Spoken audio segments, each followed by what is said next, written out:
Welcome to the Deep Dive. Today we are looking behind the high, cold, windowless walls of perhaps the most famous secret society in American history, Yale's Skull and Bones. That's right. For almost 2 centuries, it's been this legend, hasn't it? Seen as the ultimate training ground for American power. The hidden hand behind presidents, senators, secretaries of state. Exactly. It's this perfect mix, really. On one hand, you have a real institution with real power. On the other, it's wrapped up in all these global conspiracy theories. It absolutely is. The power is undeniable, but the methods are shrouded in this tradition of militant secrecy. And I think to really get a handle on Skull and Bones, or S&B as people call it, especially how it operates today in the 21st century, well, you have to look at what happens when that secrecy slams right into our modern world. Hyper-polarized, everything's public. And we have a perfect example of that collision, don't we? It's relatively recent, too, March 2021. Yes. Alex Jones. Exactly. The ultimate disruptor, maybe. Conspiracy theorist Alex Jones shows up right on Yale's campus. He's there specifically to film outside that Gothic granite building, the one they just called the Tomb. Right there on High Street. For his platform, InfoWars. And that whole incident tells you so much about where S&B stands today. It really does. Jones was there trying to paint the society as the ultimate bad guy, right? Pushing these totally unsubstantiated claims. The big one being that Skull and Bones actually founded the CIA and basically controls it. Wow. Oh. Yeah. His quote was something like, S&B is at the root of some of the corrupt, out-of-control elites in America. He saw it as the absolute symbol of these dark, powerful forces he's always talking about. But here's where it gets really interesting, and I think super relevant for our deep dive.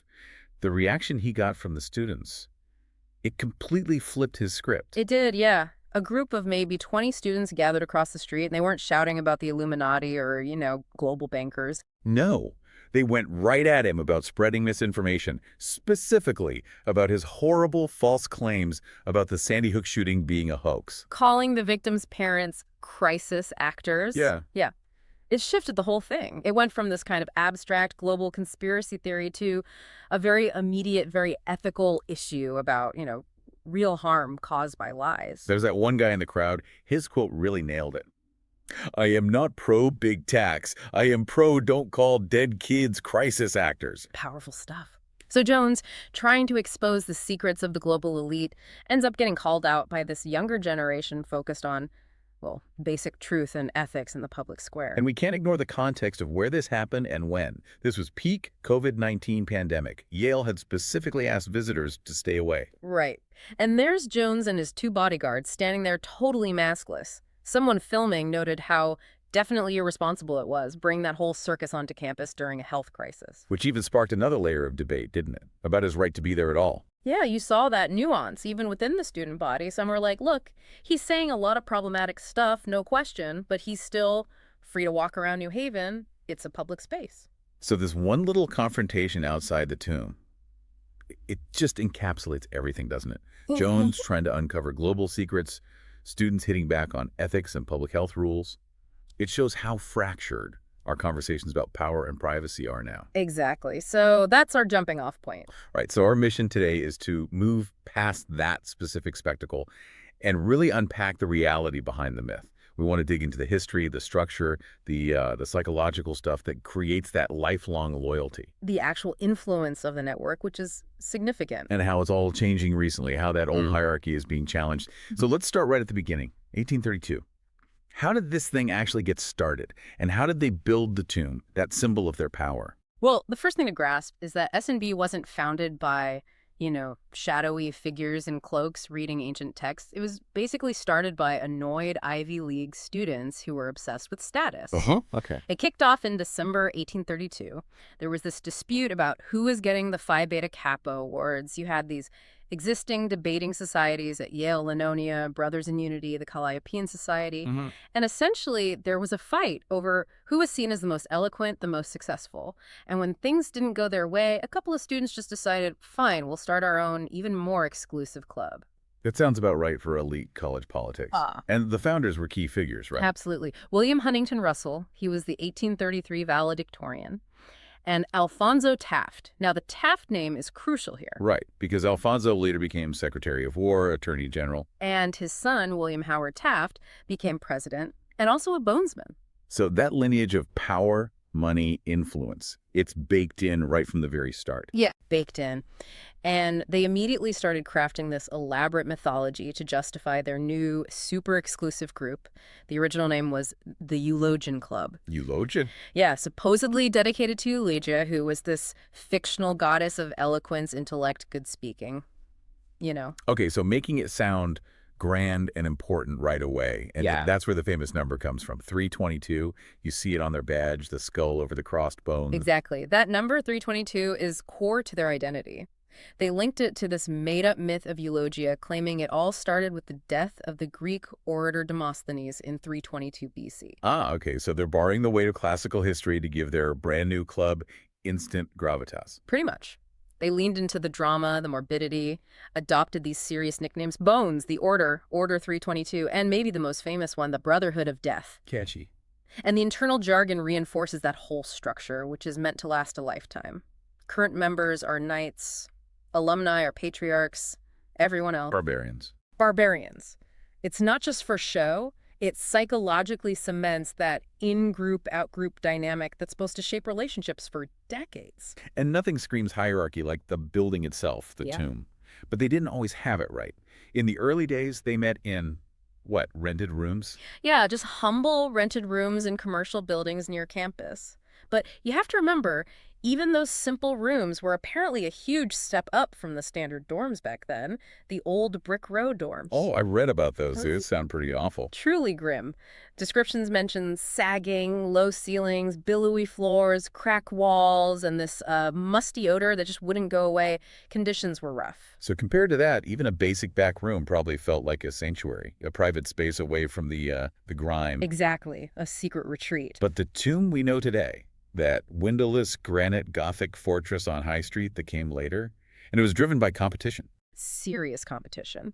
The alumni, the patriarchs, they really stepped up in 1856. Their main rival, another senior society called Scroll and Key, had just built this fancy custom penthouse suite and was apparently making fun of Bones for still renting. Ah, the ultimate college insult. Right, so the alumni realized they needed something permanent. A physical home for their secrets, their history, their growing collection of weird artifacts. They needed it to maintain that illusion of timeless influence. So 1856, they build the tomb, and it's deliberately imposing, right? Opaque, triple locked, no obvious entrance. Exactly. No doorbell. You have to interact with the building itself, not the people. It was the very first landed senior society at Yale. A huge statement. And it immediately cemented S&B's prestige. They even expanded it later in 1903. Just reinforcing that physical dominance, making sure that just seeing the building got undergraduates excited, aspiring. The building itself is part of the ritual. Absolutely. It's fundamental. Which makes sense. That need for permanence, for secrecy, it dictates everything that follows, like the selection and initiation process. Every year, just 15 new members chosen from the junior class.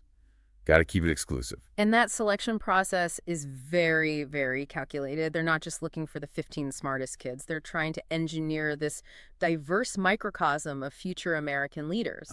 Tapping campus leaders, notable figures, Mm-hmm. aiming for maximum sort of representational spread. That's a good way to put it. There's this classic description from an old Yale yearbook about the ideal group. They wanted the football captain, the head of the Yale Daily News, the campus radical, a religious leader, a foreigner, the rich kid. Right. Check all the boxes. And crucially, a guy nobody else in the group had heard of, ever. They're collecting leaders who will eventually sit in all these different power nodes across the country decades later. And the actual tap itself, the moment of selection, that's changed too. Yeah, it used to be super dramatic, very solemn. The old direct tap, where a member would literally walk up holding a skull and bone and just ask, "Do you accept?" Very theatrical. But now, tap night is theatrical in a totally different way. It's this weird public performance. Kind of bizarre, right? You see members running around in costumes, Batman, sumo wrestlers, who knows what else. Juniors being made to do strange or embarrassing things in public, sometimes running naked, making fun of themselves. Seems like a contradiction. If it's all about secrecy, why the very public, often ridiculous, spectacle? That's a great question. And the public stuff, even though some activities like blindfolds are officially banned by Yale, it serves a few purposes. Hmm. First, it definitely reinforces the power dynamic. The insiders humiliate the outsiders. Okay. Second, it creates this shared, slightly absurd public memory. But the real engine of the society, the thing that actually forges that lifelong bond, that happens entirely in private. Inside the tomb, during those 2 weekly meetings, Thursday and Sunday. And that's where the famous biographies happen. This seems like the core of it, psychologically. These aren't just quick intros. Oh, absolutely not. We're talking intense, hours-long, deeply intimate personal confessions, 5 or 6 hours per person. 5 or 6 hours. Yeah, laying bare your entire life story, often focusing on moments of deep vulnerability, failure, maybe even secrets that could genuinely ruin your career or reputation later if they ever got out. So what's the psychological purpose of that? Why subject yourself to hours of exposure like that? Well, the thinking, according to experts who've looked at these kinds of rituals, is that surviving it acts as this invaluable down payment for ambitious members. You're basically proving 2 things. Okay. 1, absolute loyalty. You're trusting the group with potentially career-ending information. 2, resilience. You can handle the pressure of revealing everything. And crucially, the group is supposed to offer non-judgmental acceptance of whatever you share. Which leads to this idea of mutually assured destruction, right? Mad Latin. That's what cements the network for life. Exactly. The second you share something that could destroy your future political campaign or CEO position, and 14 other ambitious people share equally damaging secrets with you, well, that creates a bond that's basically unbreakable. I know your secrets, you know mine. So we have to stick together. We have to protect each other. We operate as a unit because any betrayal harms everyone. It's not just a club. It's a psychological contract built on silence, operating at the highest levels of power. Wow. And speaking of secrets, Yeah. and maybe shame, this contract also involves all those artifacts and morbid rumors that capture the public imagination. We have to talk about the human remains. Right. The most notorious one, the one that's led to lawsuits and tons of media coverage, is the alleged theft of the skull and bones of the Apache leader Geronimo. Okay, walk us through that story. It's persisted for over a century now. The claim is that Prescott S. Bush, George W. Bush's grandfather, and some other Bonesmen were stationed at Fort Sill during World War I around 1918, and supposedly they raided Geronimo's grave, stole his skull and some bones, and brought them back to the tomb as a trophy. Yeah. Now, S&B officially denies they have them. They pretty much have to. But the evidence, while circumstantial, keeps popping up.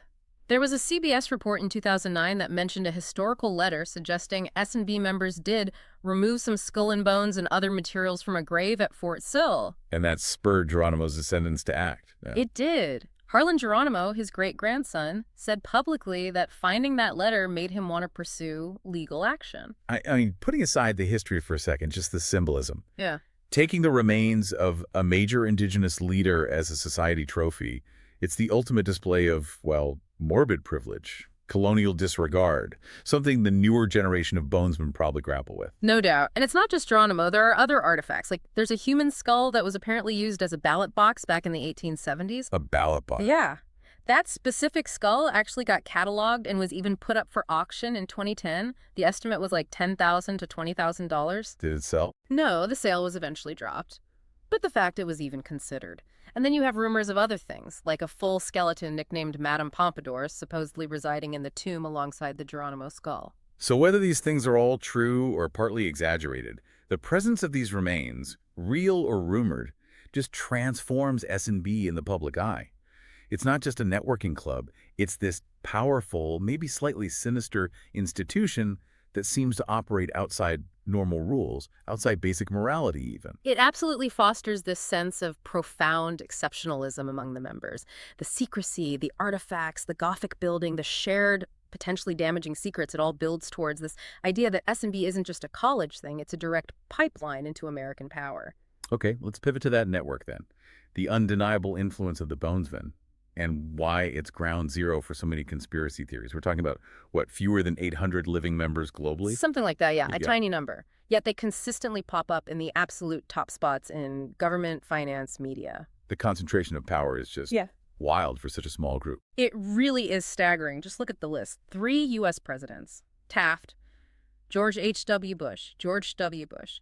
Political figures like John Kerry, who ran against Bush. Media titans like Henry Luce, founder of Time magazine. Security figures like Henry L. Stimson, Secretary of State, Secretary of War, oversaw the Manhattan Project. It's just this consistent generation after generation presence right at the top of American life. Exactly. And the political high point, or maybe the most visible point, was that 2004 election. Right. Both major candidates were Bonesmen, George W. Bush, the incumbent Republican, and John Kerry, the Democratic challenger.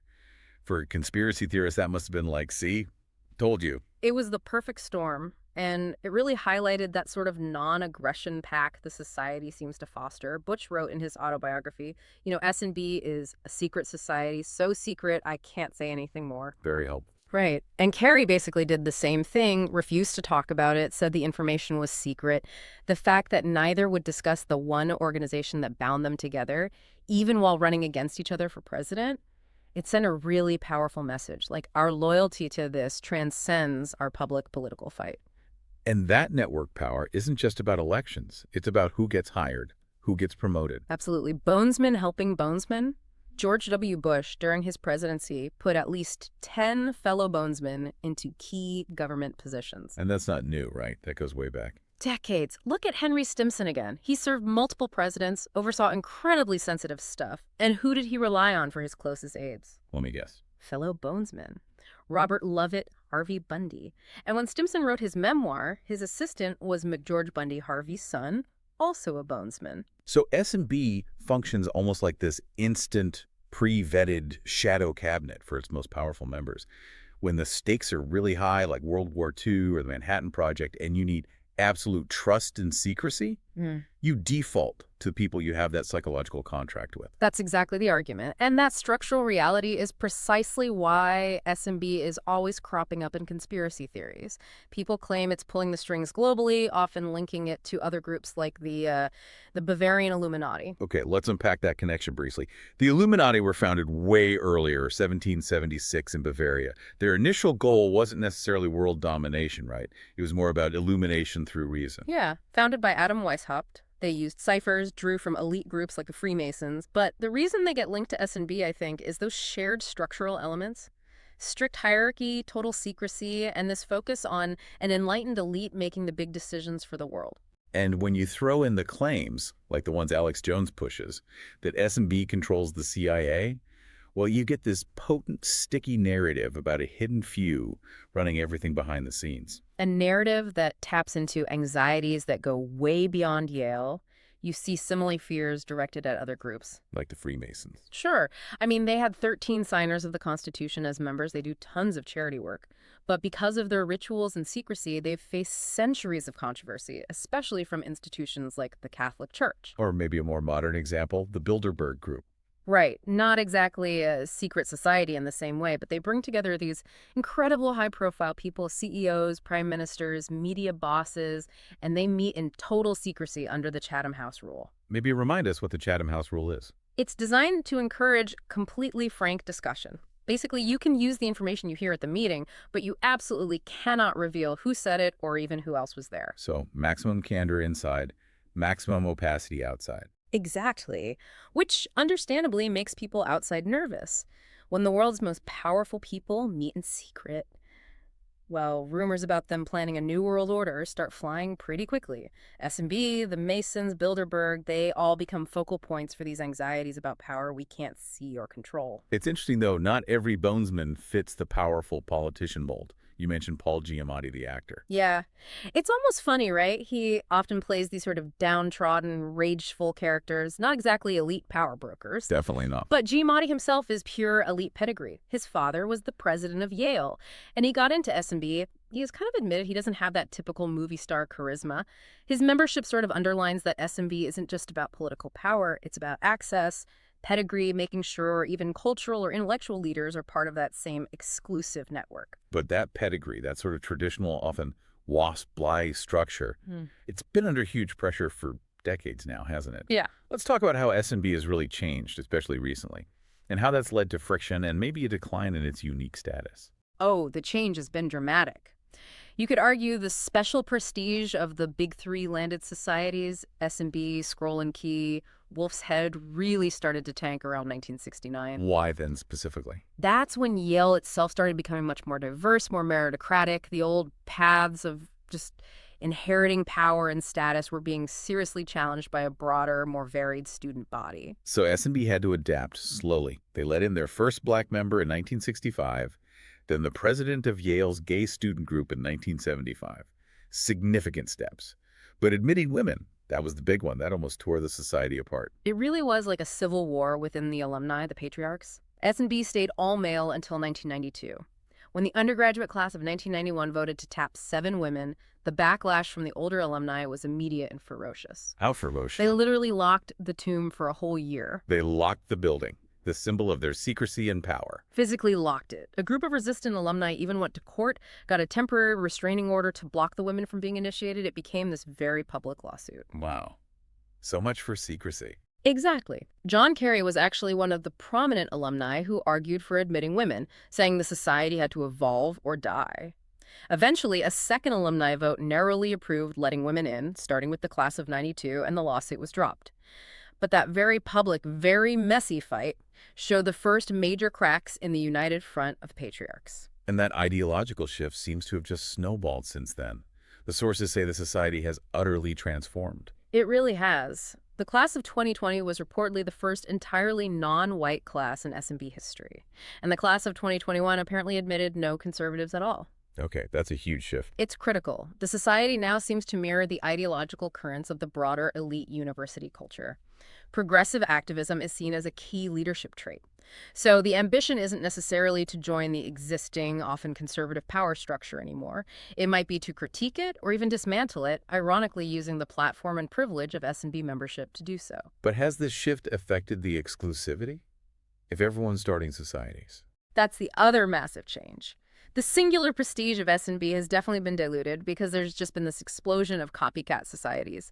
The whole scene is fractured now. How many are there? At least 41 known senior societies at Yale today. 41. Wow. And the names range from the traditional sounding like Cup and Crown to the much more casual things like Whiskey and Coke, Fork and Knife, even Blood and Clown, Okay. apparently. Almost half the senior class now belongs to some kind of society. Many were started by the Yale Society Initiative, aiming for more inclusivity, more casual vibes. The old, ancient 8-landed societies still exist, but these newer ones mimic the basic structure: weekly meetings, sharing biographies while spreading the talent pool much thinner. And all this changed the dilution, the ideological shifts. It's causing real tension now between the current students, the knights, and the powerful alumni, the patriarchs. There's that anecdote about George W. Bush. Yes, the Dallas retreats. Right. Bush, the former president, used to host the graduating Bonesmen class every year in Dallas. You know, a classic generational bonding thing. But he stopped doing it. He stopped after the 2019 graduating class reportedly confronted him during one of these private discussions. Confronted him about what? Apparently, the confrontation was intense, very political. The students allegedly challenged Bush directly, accusing him of racism and war crimes. Wow.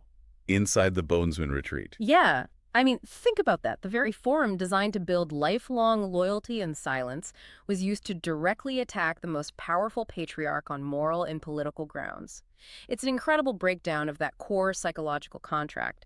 Bush basically pulled the plug, realizing the tradition was now being used against him. So critics look at this and say the society has become kind of hollow. That's the argument, that it's now just a vehicle for resume stacking. You get the S&B label to boost your progressive career credentials while maybe publicly criticizing the very system of privilege that S&B represents. It's this complex kind of elite double consciousness. Still ambitious, still smart students, but maybe with different goals than their predecessors who just wanted to seamlessly integrate into the existing power structure. Exactly. Now, maybe they want the label, but also want to use the platform to critique the institution itself. And finally, that famous secrecy. Yeah.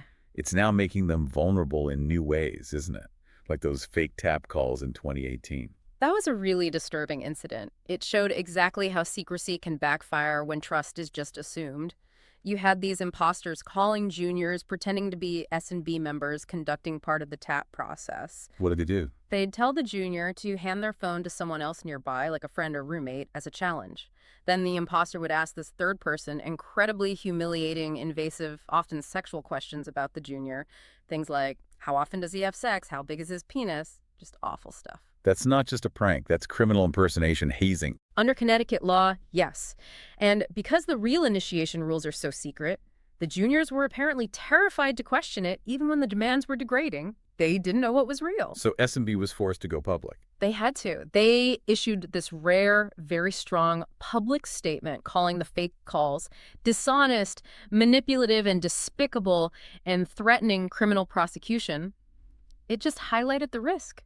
When your rules are totally secret, anyone can invent horrible, damaging fake rules in your name, and your potential members can't tell the difference. So wrapping this all up, where does this leave Skull and Bones and maybe institutions like it?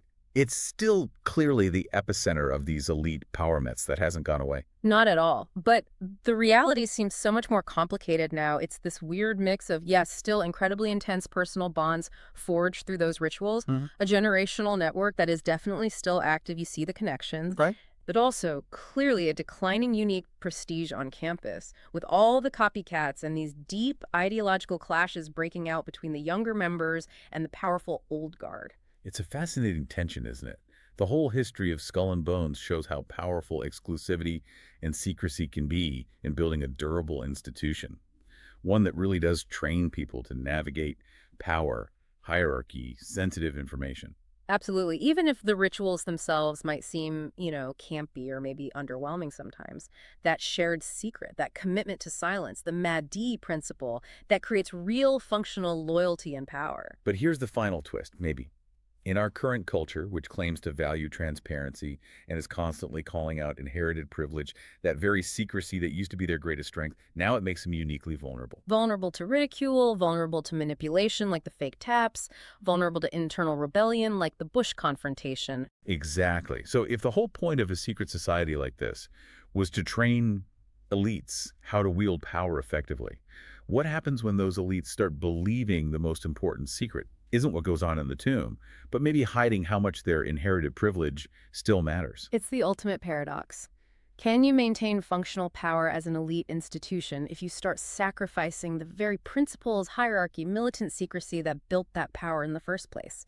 Can you be a powerful secret society if your own members feel they need to publicly denounce the structure that empowered them? That's the big question, I think. Something for you, the listener, to really chew on. Can these kinds of institutions survive this tension?